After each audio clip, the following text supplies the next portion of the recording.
శ్రీ మహాగణాధిపతయ నమః. శ్రీ గురుభ్యో నమః. కార్తీక మాసం 21వ రోజు. ఈరోజు కూడా రోజులానే కార్తీక స్నానం దానాలు చేయాలి. ఈరోజు చేసే ఉసిరికాయ దానం అధిక ఫలితాన్ని ఇస్తుంది. వంశం అభివృద్ధి చెందుతుంది. ఆకుతో కూడిన ఉసిరికాయ దానం ఇస్తే ఇంకా ఎక్కువ ఫలితం వస్తుంది. ఆకుతో కూడిన ఉసిరికాయ దొరకకపోతే ఆకు ఉసిరికాయ వేరువేరుగా పెట్టి దానం చేయొచ్చు. దీనివల్ల తినకూడనివి తిన్న దోషము, తాగకూడనివి తాగిన దోషము తొలగిపోతాయి. ఈరోజు కథ. అత్యంత ప్రాచీన కాలంలో పవిత్రమైన వంశంలో సుకుమారుడు అనే ఒక దుష్టుడు పుడతాడు. వాడికి లేని వ్యసనం లేదు. తల్లిదండ్రులని, గురువులని తిట్టేవాడు, మద్యపానం చేసేవాడు, జూదం ఆడేవాడు. ఉన్న ఆస్తంతా జూదంలో పోగొట్టాడు. చుట్టుపక్కల వాళ్ళంతా వాడితో పాటు వాడి తల్లిదండ్రులను కూడా తిట్టారు. ఇటువంటి పాపాత్ముడిని కన్నందుకు బాధతో తల్లిదండ్రులు మరణిస్తారు. వాడికి ఒక భార్య ఉండేది. ఆ భార్య ఉత్తమురాలు, సౌందర్యవతి.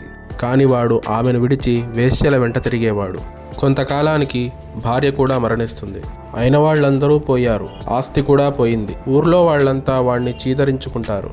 అవమానం తట్టుకోలేక ఆ ఊరు వదిలి వెళ్ళిపోతాడు. అలా వెళ్తుంటే దారిలో వాడికి ఒక బాటసారి కనిపిస్తాడు. ఆయన దగ్గర చాలా బంగారం ఉంటుంది. మీకు సాయం చేస్తాను అని సుకుమారుడు ఆ బాటసారిని నమ్మించి ఆయనతో పాటు వెళ్తాడు. అలా వెళ్తూ ఉండగా ఒక అర్ధరాత్రి ఒక చోట విశ్రాంతి తీసుకుంటారు. ఆ బాటసారి నిద్రలోకి జారుకుంటాడు. ఇది గమనించిన సుకుమారుడు పక్కనే ఉన్న కర్ర తీసుకొని బాటసారి తలపై కొట్టి చంపేస్తాడు. చంపేసి ఆ బంగారం తీసుకొని పారిపోతాడు. అలా పారిపోతుండగా అడవిలో కొంతమంది గజదొంగలు చూస్తారు. వాడి దగ్గర బంగారం ఉండడం గమనించి వాడిని బాగా కొట్టి ఆ బంగారం అంతా తీసుకొని పోతారు.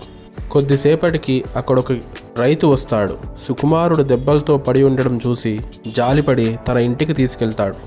ఆ రైతు కుటుంబం అంతా సుకుమారుడి గాయాలకు పసరు వేసి కట్లు కట్టి సేవ చేస్తారు.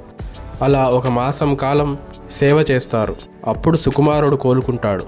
కోలుకున్నాక కొంతకాలం మంచివాడిలా నటిస్తూ వాళ్లతోనే ఉంటాడు. ఒకరోజు రాత్రి అందరూ పడుకున్నప్పుడు ఈ సుకుమారుడు అందరినీ చంపేసి వాళ్ళింట్లో ఉన్న బంగారం తీసుకొని పారిపోతాడు. తనను కాపాడారు అన్న కృతజ్ఞతా భావన కూడా లేకుండా అందరినీ చంపేసి బంగారం తీసుకొని పారిపోతాడు. అలా అడవిలోకి పారిపోతుండగా వాడికొక కిరాత స్త్రీ తగులుతుంది.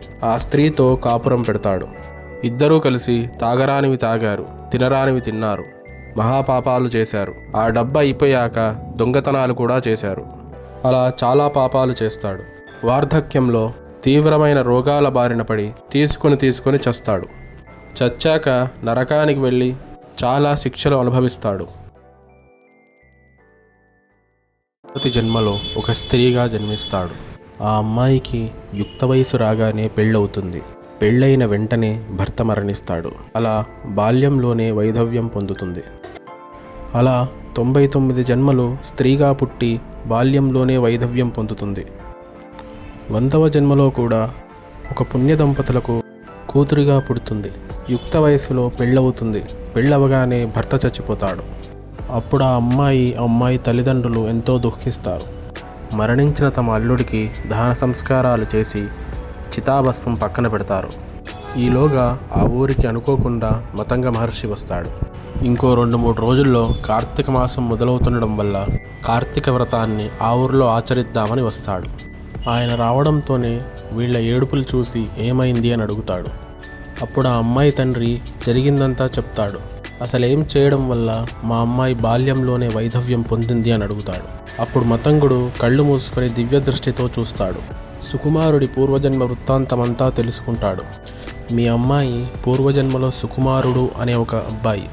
ఆ జన్మలో చెయ్యరాని పాపాలెన్నో చేశాడు. అందుకే గడిచిన 100 జన్మలుగా బాల్యంలోనే వైధవ్యం పొందుతున్నాడు. ఇది 100వ జన్మ. దీని తర్వాత ఇంకొక 100 జన్మలెత్తాలి అని అన్నాడు.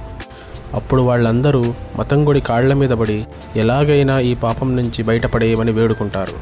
అప్పుడు మతంగుడు జాలిపడి రానున్నది కార్తీక మాసం.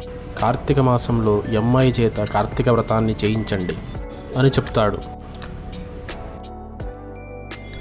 వాళ్ళు సరే అని మీరే దగ్గరుండి మా అమ్మాయి చేత కార్తీక వ్రతాన్ని చేయించమని వేడుకుంటారు.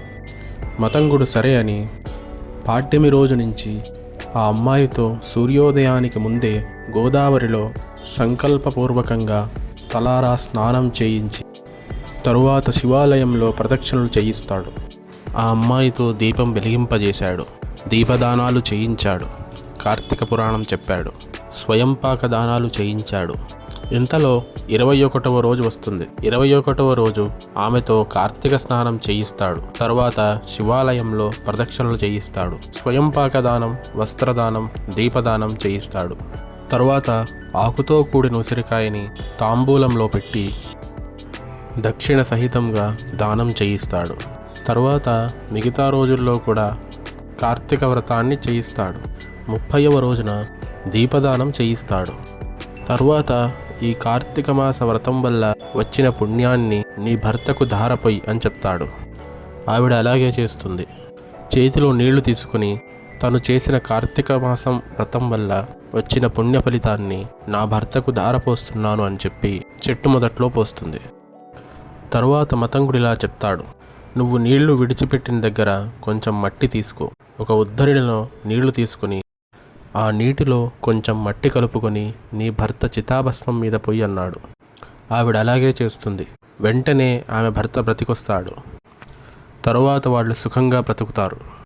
అలా 21వ రోజు ఆకుతో కూడిన ఉసిరికాయ దానం చేస్తే ఆడవారికి భర్తృవియోగం ఉండదు, మగవారికి భార్యా వియోగం ఉండదు, ఇష్టజన వియోగం ఉండదు. ఈ కథంతా వశిష్ఠుడు జనక మహారాజుకు చెప్తాడు. స్వస్తి.